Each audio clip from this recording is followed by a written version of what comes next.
नमस्ते फ्रेंड्स, आपका स्वागत है मेरे इस यूट्यूब चैनल पर। आज आप देखे होंगे मार्केट एक रेंज बाउंड ट्रेड काम कर रहा था। ना बहुत ही ज़्यादा नीचे जा रहा है, ना बहुत ही ज़्यादा ऊपर जा रहा है। मार्केट अभी डिसाइड नहीं कर पा रहा है कि मार्केट को कौन किस तरफ लेके जाएगा। बुल का ग्रिप में जाएगा या बियर के ग्रिप में जाएगा, मार्केट ये सही से डिसाइड नहीं ले पा रहा है। इसलिए मार्केट एक इनडिसाइसिव जोन में कामकाज कर रहा है। जैसे न्यूज़ आएगा उस हिसाब से मार्केट एक्ट करेगा या रिएक्ट करेगा। ऐसे में एज ए रिटेल इन्वेस्टर आप अगर लॉन्ग टर्म वेल्थ क्रिएट करना चाहते हैं तो जहां आपको एक अच्छा खासा डिस्काउंट मिल रहा है, इनका बिजनेस फंडामेंटल एवरीथिंग सही है और डिस्काउंट में भी मिल रहा है, वहाँ पे आपको अपॉर्चुनिटी ढूंढना चाहिए, ना कि जो ऑल टाइम हाई स्टॉक है वहाँ पे कामकाज करना चाहिए। तो जहाँ पर आपको अपॉर्चुनिटी मिले, लंबे समय के लिए पोर्टफोलियो बना के काम कीजिए, तो डेफिनेटली आपका वेल्थ क्रिएशन वाला जर्नी जो है वो कंप्लीट होगा। और ऐसे ही अगर आप कोई भी रैंडमली स्टॉक में एंटर करते हैं और वहाँ पे स्टॉप लॉस लगाते हैं, सेल करते हैं, स्टॉप लॉस हिट होता है, ऐसे में फिर आपको लॉन्ग टर्म वेल्थ क्रिएशन वाला काम नहीं होगा। आप लॉस बुक करते रहेंगे क्योंकि मार्केट में विक्स बढ़ रहा है, वोलाटिलिटी रहेगा और रिस्क भी रहेगा। फ्रेंड, वीडियो अगर अच्छा लगे तो लाइक शेयर सब्सक्राइब करके चलिए, ताकि आने वाला हर वीडियो का नोटिफिकेशन आपके पास टाइम ले आए और इससे इन डेप्थ एनालिसिस का फ़ायदा उठा पाए और अकॉर्डिंगली कामकाज कर पाए। तो एज ए रिटेल इन्वेस्टर बहुत सारे बंदे का पोर्टफोलियो में ये स्टॉक है। नाम है सिरमा एसजीएस टेक्नोलॉजी लिमिटेड। एक स्मॉल कैप कैटेगरी का स्टॉक है। लिस्टिंग के बाद वन साइडेड रैली दिया है और अच्छा खासा गेन दिया है इन्वेस्टरों को। अभी जैसे मार्केट में small cap mid cap sector में थोड़ा बहुत प्रॉफिट बुकिंग हो रहा है, जहां रिजल्ट वगैरह ठीक से नहीं आ रहा है, वहां पिटाई चल रहा है, 10-10%, 20-20% का सर्किट लग रहा है, वहां पे ये स्टॉक अगर गिरता है तो डेफिनेटली एक कंसर्न बन जाता है जिनका पोर्टफोलियो का पार्ट है। तो वो लोग मैसेज कर रहे हैं कि सर इसमें अभी क्या करें। तो आज इसका इन डेप्थ हम लोग एनालिसिस करेंगे, बिजनेस इसका देखेंगे, देन फंडामेंटल देखेंगे, उसके बाद टेक्निकल चार्ट पैटर्न में जाके देखेंगे क्या अपॉर्चुनिटी है या सेल करके निकल जाना चाहिए। एवरीथिंग डिटेल में चर्चा करेंगे फ्रेंड्स, बने रहिए हमारे साथ। तो ये जो कंपनी है ये 2004 में इनकॉर्पोरेट हुआ है, तो 20 इयर्स पुराना कंपनी है, तो कोई न्यू कंपनी नहीं है ना। Syrma SGS technology limited Chennai based engineering and design company है। Engage in electronics manufacturing services, EMS sector में है। क्या क्या प्रोवाइड करते हैं? Integrated service and solution of original equipment, OEM है, from initial product concept stage to volume production through concept को creation of any product realization. तो आप समझ सकते हैं जो कंपनी है एक अच्छा खासा सेक्टर को बिलोंग करता है, EMS sector.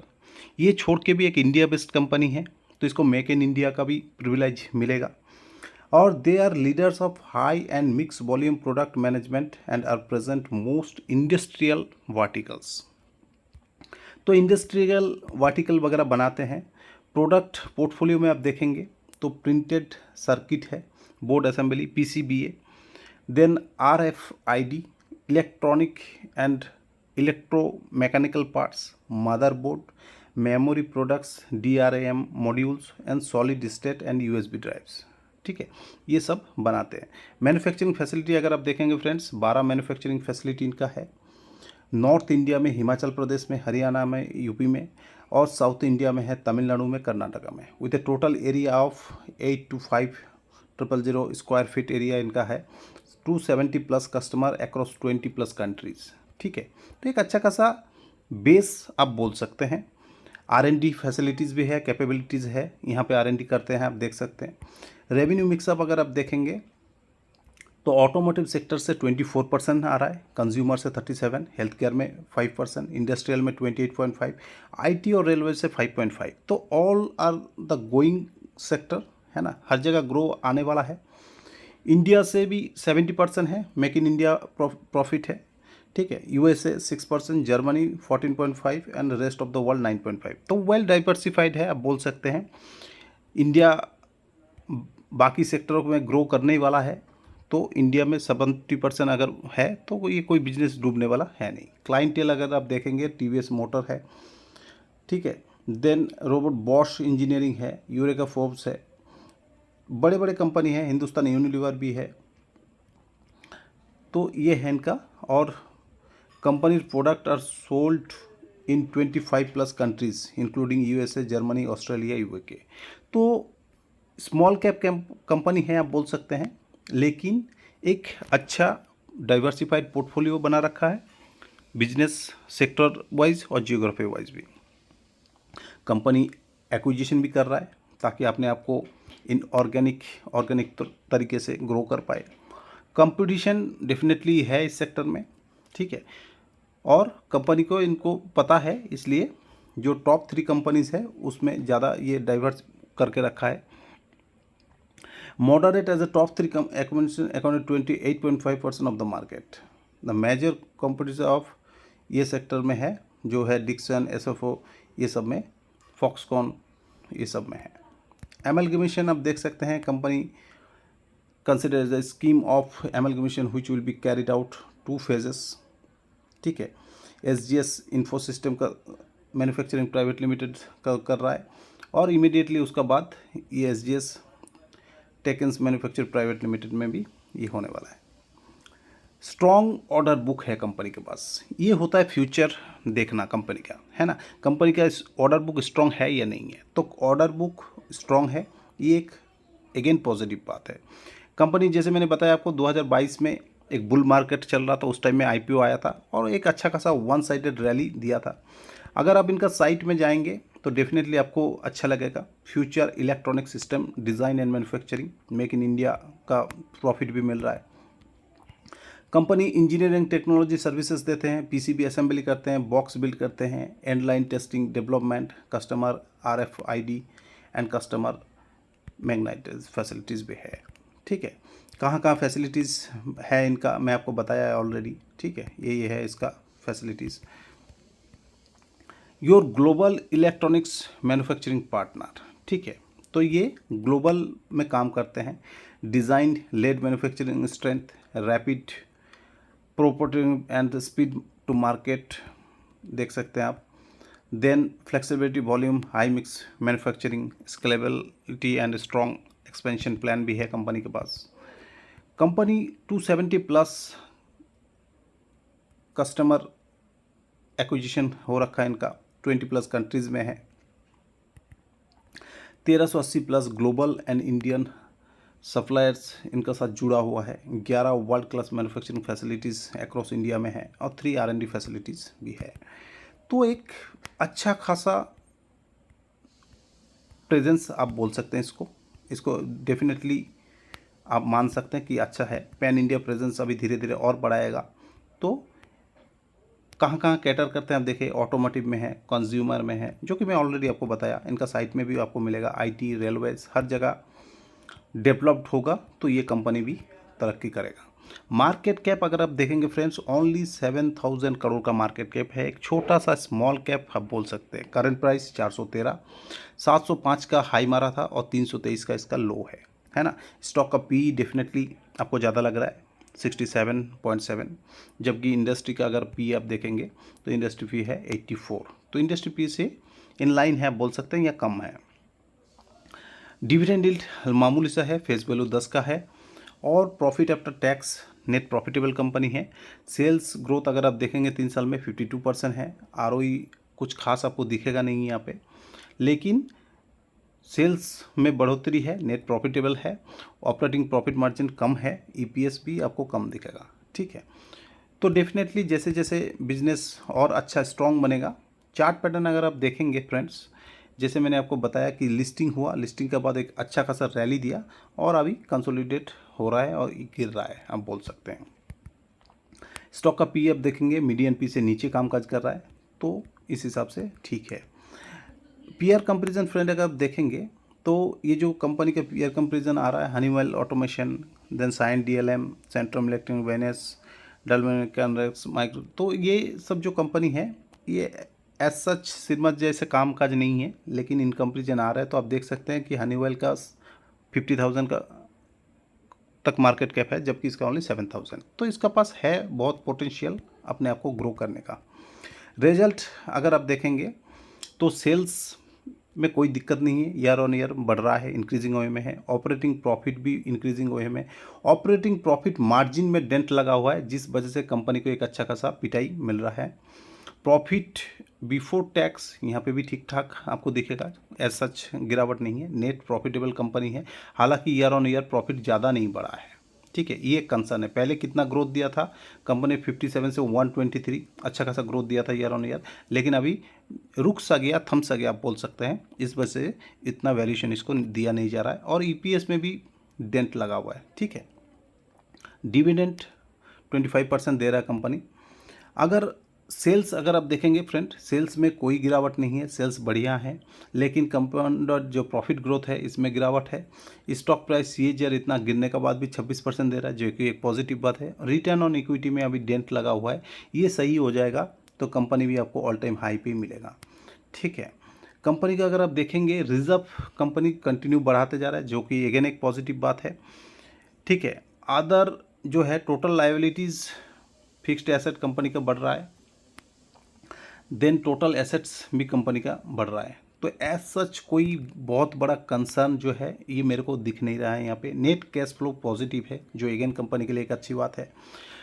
Share holding pattern from देखेंगे प्रोमोटर का, तो 47 से 46.89 ये थोड़ा बहुत गिरा है, और एफआई कंटिन्यू इसमें बढ़ाते जा रहा है, जो कि एक पॉजिटिव बात है। डीआई का हल्का सा गिरा हुआ है। पब्लिक यहाँ पे 34.36 जो हल्का सा बढ़ाया आप बोल सकते हैं, और इंडिविजुअल जो इन्वेस्टर हैं, रिटेल इन्वेस्टर आप बोल सकते हैं, पैन कार्ड होल्डर, यहाँ से कंटिन्यू स्टॉक को बढ़ाते जा रहा है, ठीक है। तो फ्रेंड इसका रिजल्ट आया, रिजल्ट में मिक्स रिजल्ट आया आप बोल सकते हैं, कुछ अच्छा नहीं आया, और रिजल्ट का आने के बाद 1 डे में 17-18% तक ये करेक्ट हुआ है, और तब से रिटेल इन्वेस्टर का मन में शंका है, सर ऐसे स्टॉक को क्या करना चाहिए, ठीक है। तो यहाँ पर रिजल्ट आप देखेंगे फ्रेंड्स, सेल्स में 67% बढ़ोतरी है, जो कि पॉजिटिव बात है। ईबिटा भी बढ़ा है कंपनी का, लेकिन नेट प्रॉफिट 17% से गिरा है, ठीक है। अगर आप देखेंगे ईपीएस में भी गिरावट है। इस वजह से कंपनी को जो वैल्यूएशन मिल रहा था वो वैल्यूएशन इससे छीना जा रहा है, और इसको पिटाई किया जा रहा है। जैसे मैंने आपको बताया कि सेल्स में, रेवेन्यू में कोई दिक्कत नहीं, लेकिन प्रॉफिट में हल्का सा डेंट लगा हुआ है। ये सही हो जाएगा तो कंपनी आपको ऑल टाइम हाई पे भी मिलेगा। लिस्ट होने के बाद कोई भी टाइम फ्रेम में अच्छा खासा आपको रिटर्न है इसमें नहीं दिया है, लेकिन फिर भी 1 ईयर में आपको 30% तक रिटर्न दे रहा है, जो कि अगेन एक पॉजिटिव बात है। वॉल्यूम बेस्ड कामकाज बहुत बढ़िया उठ रहा है, देखिए 74% तक डिलीवरी उठाया जा रहा है, 60% तक, ठीक है, 37% तक, 41% तक, तो अच्छा खासा वॉल्यूम बेस्ड कामकाज हो रहा है फ्रेंड्स। इसका मंथली चार्ट पैटर्न अगर आप देखेंगे तो ये स्टॉक आपको 42% तक का डिस्काउंट में अभी मिल रहा है, एक पॉजिटिव बात। सेकंड, कंपनी का लिस्टिंग होने के बाद वन साइडेड रैली दिया था एक बुल मार्केट में, और अभी प्रॉफिट बुक होते होते ये 409 का आसपास अभी ट्रेड कर रहा है। तो एज सच ज़्यादा गिरावट मेरे को दिख नहीं रहा है। यहाँ से ज़्यादा आप 350 का स्टॉप लॉस लगा के काम कर सकते हैं। ज़्यादा से ज़्यादा कंपनी 350 तक आ सकता है, इससे ज़्यादा गिरावट नहीं लग रहा है कि और ज़्यादा गिरावट होगा। जबकि हम डेली चार्ट देखेंगे वहाँ आपको पता चल जाएगा। कंपनी का चार्ट पैटर्न अगर आप देखेंगे फ्रेंड्स, एक अच्छा वॉल्यूम से ये गिरा, देन अपवर्ड गया, देन गिरते गिरते फिर एक अच्छा वॉल्यूम, फिर अपवर्ड, फिर गिरा, फिर एक अच्छा वॉल्यूम। हो सकता है यहाँ से हल्का सा गिरावट होके 350 345 तक ये आए, और एक अच्छा रैली दे, या तो यहीं से रैली देना चालू करे, कुछ भी हो सकता है अकॉर्डिंग टू मार्केट सेंटीमेंट। लेकिन आपको क्रिस्टल क्लियर होना चाहिए, अगर आप कहीं भी ले रखे हैं ऊपरी लेवल में, तो गिरावट 350 345 इससे ज़्यादा नहीं है। अगर आपका इसका बिजनेस फंडामेंटल एवरीथिंग सही लग रहा है तो आप धीरे धीरे एकोमुलेशन कर सकते हैं। एकोमुलेशन करते करते पोर्टफोलियो का पूरा नहीं भर लेना एक ही स्टॉक को। जैसे आप देख रहे हैं डेली चार्ट में यहाँ पे 2 दिन से कंसोलिडेट हो रहा है, ठीक है। तो यहीं पे मैं बताऊंगा कि 345 मैक्सिमम आ सकता है लो, इससे ज़्यादा नहीं दिख रहा है। अगर आए तो क्या करें आप बताइए। अगर आप ऊपर लेवल में ले रखे हैं और आपको महसूस हो रहा है कि मैं फंसा हुआ हूँ, प्रॉफिट बुक नहीं किया, या लॉन्ग टर्म इन्वेस्टर हूँ, है ना, मैं सेल नहीं करूँगा, तो आप जितना नीचे गिरे उतना ही आपके लिए पॉजिटिव बात है। आप धीरे धीरे एकोमुलेट करते रहिए। और अगर आप स्विंग ट्रेडर है, पोजिशनल ट्रेडर है, तो आप 345 350 तक आने का वेट कर सकते हैं, देन आप पोजीशन बना सकते हैं। आएगा नहीं आएगा कोई गारंटी नहीं है, नहीं तो आप आपका फाइनेंशियल एडवाइज़र का राय लेके कामकाज कर सकते हैं। अगेन मैं कहूँगा फ्रेंड्स, अगर इसका बिजनेस आपको अच्छा लग रहा है, अगर इसका फंडामेंटल आपको सही लग रहा है, तो आप धीरे धीरे पोजीशन बना सकते हैं इस जगह पे। यहाँ से अगर ये ऑल टाइम हाई को भी अप्रोच करता है तो मोर देन 70% तक आपको रिटर्न मिल रहा है। तो मोर देन 70% के लिए अगर आपको 2 ईयर भी होल्ड करना पड़े, 3 ईयर भी होल्ड करना पड़े, तो ये एक बुरा सौदा नहीं है, ठीक है। तो यहाँ आप कंसिडर कर सकते हैं आपका रिस्क प्रोफाइल अनुसार। अगर इसका अब न्यूज़ देखेंगे, मोतीलाल ओसवाल ने इसको बाय रेटिंग दिया है, ठीक है, टारगेट दिया है बाय रेटिंग का 535 का टारगेट दे रहा है। ये जो टारगेट निकल कर आता है ये 1 ईयर के लिए आता है, तो यहाँ से भी आपको एक अपसाइड दे रहा है टारगेट। इसका रिसर्च अगर आप पढ़ने का कोशिश करेंगे तो यहाँ पे देखिए क्या बता रहा है कि ईबिटा में मार्जिन में इसका डिक्लाइन हुआ है due to unfavourable business mix up, low margin consumer business, ठीक है, और इसका 46% से 40% ये गिरा हुआ है। However revenue growth was strong at 67% year on year Q4 में, led by dashboard growth across vertical, ठीक है। तो ब्रॉड बेस्ड इसका पिक्चर क्लियर है अभी। Factoring in the Q4 FY24 performance and increase in the customer mix, low margin vertical, we have lowered our EBITDA estimating for our 25-26 by 17% से 13% 7% accordingly, ठीक है। तो ये एक लॉन्ग टर्म पिक्चर आप बना सकते हैं। हो सकता है आप इसको बाई करें या ऑलरेडी बाई कर रहे हैं, तो हो सकता है आपका बाइंग प्राइस से भी ये नीचे आए, है ना। ऐसा कोई गारंटी नहीं है कि आप जब बाई करें तब उसका बाद ही स्टॉक चलने लगे, तो इसका बाद हो सकता है गिरे, लेकिन आपको मोर देन 3% से ज़्यादा ऐसे स्टॉक को नहीं देना चाहिए अपना ओवरऑल पोर्टफोलियो का, नहीं तो वो नुकसान हो सकता है, आपका पोर्टफोलियो बिगड़ सकता है। कब चलेगा कोई गारंटी नहीं है, लेकिन चलेगा, डेफिनेटली चलेगा, ठीक है, धीरे धीरे चलेगा। तो आप अकॉर्डिंगली प्लान कर सकते हैं, अपना फाइनेंशियल एडवाइज़र का राय लेके इसमें निवेश कर सकते हैं। पोजिशनल ट्रेडिंग के लिए अभी तो कोई चार्ट पैटर्न है नहीं है, स्विंग ट्रेडिंग के लिए कोई चार्ट पैटर्न नहीं है। एक रिस्की इन्वेस्टर अगर आप हैं तो यहाँ पे कंसीडर करें, नहीं 350 तक आता है वहाँ पे धीरे धीरे एकोमुलेशन करें। बाई बल्क बाई बिल्कुल भी ना करें, क्योंकि मार्केट का सेंटिमेंटल कुछ गड़बड़ हो रखा है। जून 4 तक वेट कर लीजिए, और या तो आपका पोर्टफोलियो में ऑलरेडी ले रखे हैं तो धीरे धीरे एकोमुलेशन कीजिए और अपना प्राइस को डाउन करके चल सकते हैं। तो आई होप, आशा करता हूँ फ्रेंड्स आपको ये वीडियो समझ में आया। अगर वीडियो अच्छा लगे तो लाइक शेयर सब्सक्राइब करके चलिए, ताकि आने वाला हर वीडियो का नोटिफिकेशन आपका बस टाइम ले आए और ऐसे इन डेप्थ एनालिसिस का आप फायदा उठा पाए और अकॉर्डिंगली काम काज कर पाए। डीमेट अकाउंट ट्रेडिंग अकाउंट नहीं है, नीचे लिंक दिया रहेगा, आप जाके ओपन कर सकते हैं और मल्टीपल डिपेंड अकाउंट ओपन करके अपना IPO अलॉटमेंट चांसेस बढ़ा सकते हैं। तो thank you friends, have a nice day.